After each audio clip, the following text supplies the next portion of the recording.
السلام عليكم ورحمة الله وبركاته. بسم الله الرحمن الرحيم. الحمد لله رب العالمين، والصلاة والسلام على سيد الأنبياء والمرسلين وعلى آله وأصحابه أجمعين. أما بعد، قال الله سبحانه وتعالى في كلامه المجيد: أعوذ بالله من الشيطان الرجيم. بسم الله الرحمن الرحيم. ولا تقولوا لمن يقتل في سبيل الله أموات بل أحياء عند ربهم يرزقون. صدق الله العظيم.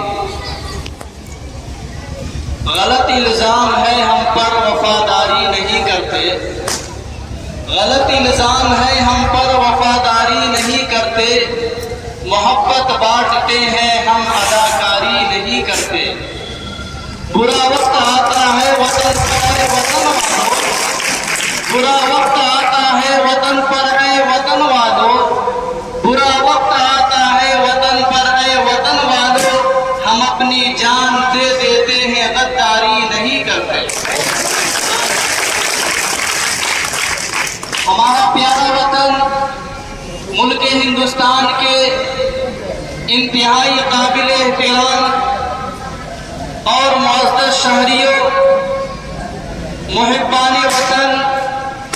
محترم اساتذہ کرام، عزیز طلبہ، وطن سے محبت یہ ہمارے ایمان کی علامت ہے، اور اسی وطن دوستی اور حب الوطنی کا نتیجہ ہے کہ آج ہم اور آپ آج کے اس تاریخی یادگار، باوقار اور پرمسرت یوم آزادی کے موقع پر چلچلاتی ہوئی دھوپ میں یوم آزادی کے جشن میں شریک ہیں.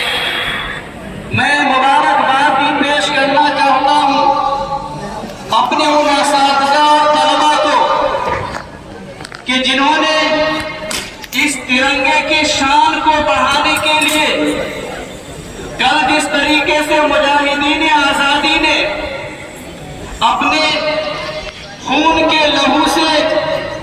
اس سرزمین ہند کو لارا زار کیا تھا اور اپنے خون کے چھینٹوں سے اس وطن کی مٹی کو سرخ بنایا تھا،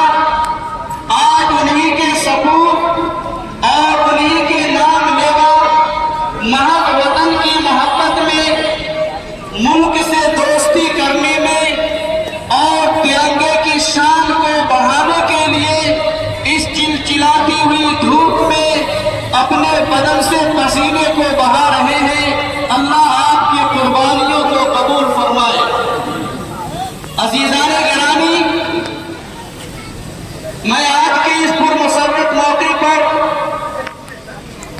اپنی طرف سے مدرسہ تحفیظ القرآن سمنپورہ راجہ بازار پٹنہ کے تمام اساتذہ، طلباء اور اہل سمنپورہ کی طرف سے ان مجاہدین آزادی، محبان وطن، سوتنترا سینانیوں اور اس دیش کی آزادی کے لیے اپنی جانوں کی قربانی پیش کرنے والے بزرگان دین، اسلاف امت کو مبارکبادی پیش کرتا ہوں اور انہیں خراج عقیدت ان کی خدمت میں پیش کرتا ہوں کہ انہوں نے تن من دھن کی بازی لگا کر، پھانسی کے پھندوں کو چوم کر، اپنے ہاتھوں میں ہتھکڑیوں کو لگا کر،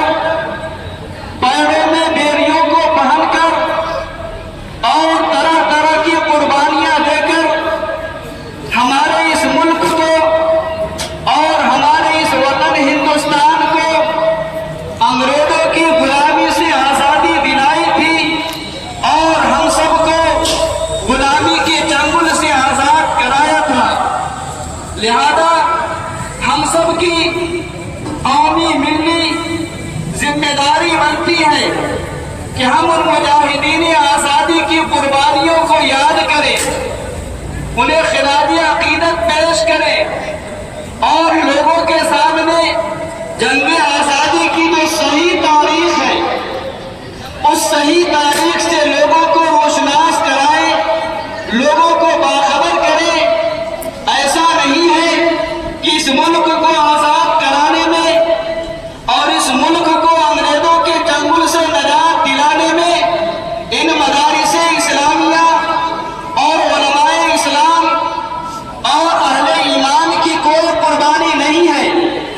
جب جنگ آزادی کی تاریخ پڑھی جاتی ہے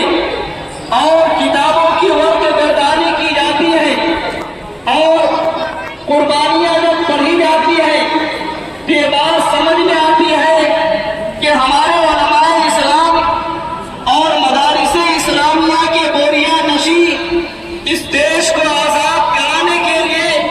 اپنی تدریسی ذمہ داریوں کو چھوڑ کر، علماء کرام اپنی دینی مجلسوں کو چھوڑ کر، صوفیاء کرام اپنی خانقاہوں کو چھوڑ کر، شیخ الحدیث اپنے مسند درس کو چھوڑ کر انگریزوں سے مقابلہ کرنے کے لیے میدان جہاد میں کود پڑے اور اس وقت تک انگریزوں سے مقابلہ کرتے رہے اور لڑتے رہے جب تک کہ انگریز اس ہندوستان کو چھوڑنے پر اور ہندوستان کو چھوڑ کر بھاگنے پر مجبور نہ ہو گئے۔ برادران اسلام، یہ بات اپنی جگہ پر طے ہے